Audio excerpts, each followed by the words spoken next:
No topo do imenso chapadão em forma de baú, o filho ilustre da Serra da Canastra, em São Roque de Minas, atrai visitantes do Brasil inteiro.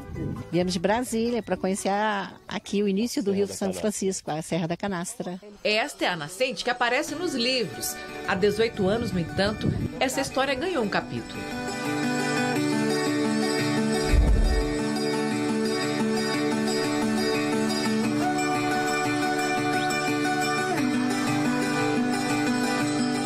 Em 2001, nos 500 anos de descoberta do Velho Chico, uma expedição percorreu seu leito. Em Minas, no encontro com o rio Samburá, apareceu a dúvida: qual é o principal? Estudos de vazão, calha e profundidade dos dois rios apontaram para o Samburá. A nascente dele, na cidade de Medeiros, fica dentro da mata fechada de difícil acesso. O ponto máximo onde a gente chega é esse aqui, onde foi colocada uma placa identificando a nova nascente do Rio São Francisco. Com isso, o rio ganha mais 49 quilômetros de extensão, chegando a 2.863 quilômetros da nascente até a foz. A Agência Nacional de Águas e o IBGE não reconhecem a mudança e muita gente nem sabe da história. Já ouviu falar que tem outra? Nascente São Francisco? Não. Eu nunca tive consulta para levar a turista na nascente geográfica. Mudar a nascente é mexer no turismo em São Roque de Minas e nas raízes de quem tem orgulho de nascer no mesmo berço que o São Francisco. Que está lá nos livros, pô, deixa discutir, pode discutir, mas para nós isso aqui é o rio aqui. Vou ficando por aqui nesses Alpes canastrinos. E quanta história encontramos pelos caminhos do Velho Chico. No norte de Minas, o leito do rio foi propício para a formação dos primeiros povoados do estado. Prova disso é que as duas igrejas mais antigas de Minas Gerais estão nessa região. Uma delas é esta aqui, Igreja Nossa Senhora do Rosário, de 1688. Uma joia do patrimônio histórico, perdida no meio do cerrado.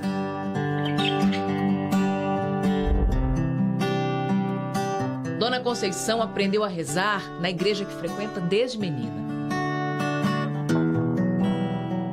Essa igreja para nós aqui é um carimbo histórico que Deus deixou para nós, né? Todo mundo fala nessa igreja. Marcas que seguem o traçado do rio. Perto da igreja, atrás dos paredões de pedra, sinais do homem milhares de anos atrás. Estamos nos cânions do Parque Nacional Cavernas do Peruaçu. No passado, o local foi fundo de mar. Depois veio o rio Peruaçu, um afluente do São Francisco. Uma das características das cavernas aqui do Peruaçu são os espelhotemas, como este, formado ao longo de milhares e milhares de anos pelo gotejamento da água dentro das cavernas. Sítios arqueológicos encontrados nas cavernas aqui guardam fósseis, objetos de povos antigos e pinturas rupestres.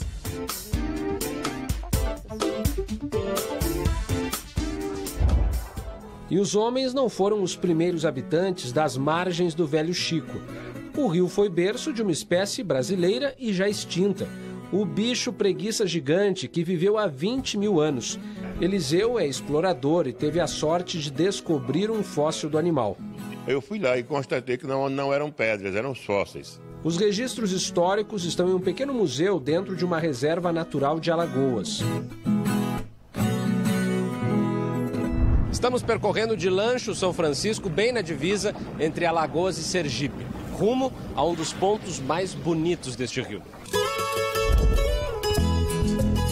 Entramos no Cânion do Xingó, um vale de 60 quilômetros de paredões rochosos. O espaço entre as montanhas foi preenchido com água em 1995, após o represamento do rio para a construção da hidrelétrica de Xingó. É divino isso aqui. Estou encantado também. Estou adorando o passeio, muito bacana. Os paredões são de arenito, uma rocha formada a partir da compactação de areia ao longo de milhões de anos. Por isso, esfarela fácil. Ela não vai se desmanchar ligeiro, mas o tempo vem trabalhando devagarzinho. Daqui a uns 100 anos isso aqui vai estar bem diferente. E todos esses desenhos que vocês estão vendo são feitos pela ação da chuva e do vento. Aqui, a artista é a natureza, não é a gente, não.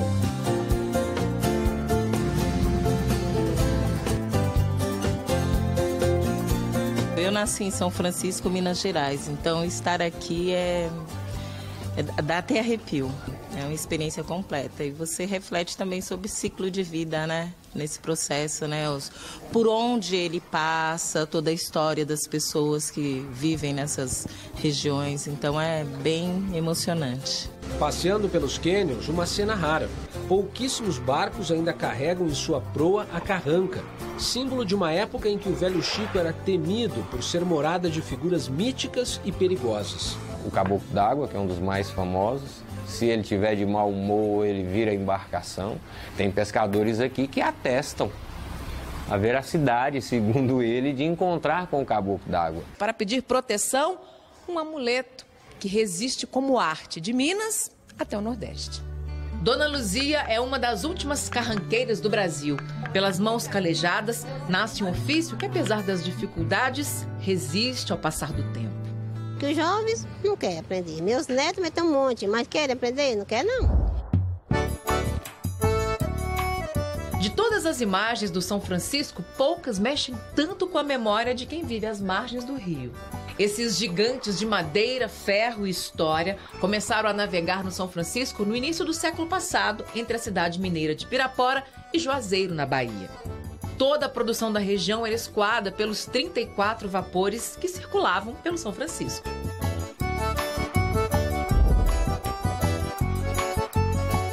Com as rodovias, eles perderam espaço para os caminhões até desaparecerem. Hoje, só um destes barcos ainda segue aqui nas águas. É o Benjamin Guimarães, que passou a fazer passeios turísticos e continuou atraindo muita gente para cá.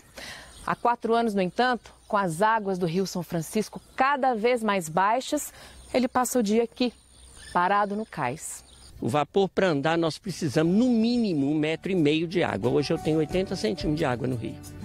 Tem gente que não acredita. E parado, definha aos poucos. A reforma para recuperar a estrutura vai custar 7 milhões de reais. A verba ainda não foi liberada pelo governo do estado. A gente perdeu 70% do movimento turístico, porque o turista que vem passear no vapor, ele vai ao mercado comprar cachaça, ele procura uma carranca. Gravada na pedra dos cânions, uma imagem de São Francisco. Aqui está escrito: proteja nosso rio e abençoe aquele que por aqui passar. Um momento de reflexão em meio a tanta exuberância da natureza. E só podia mesmo ter nome de santo, um rio que atravessa o Brasil fazendo coisas que parecem milagres. Mata a sede dos sertões, irriga terras áridas para a produção de alimentos, gera energia elétrica para milhões de brasileiros e ainda nos presenteia com estas paisagens. Numa hora dessas, não existe outro sentimento que não seja gratidão. Olha rio beiradeiro, correndo, cantando, contando em águas murmurantes histórias longínquas. Ai de nós que não fosse essa água, nós não estávamos mais vivos. Deus ajuda que venha a água, um dia chega que Deus quer. É o rio que grita, berra, chora, ronca, xinga, geme, espuma, mas que não pode morrer.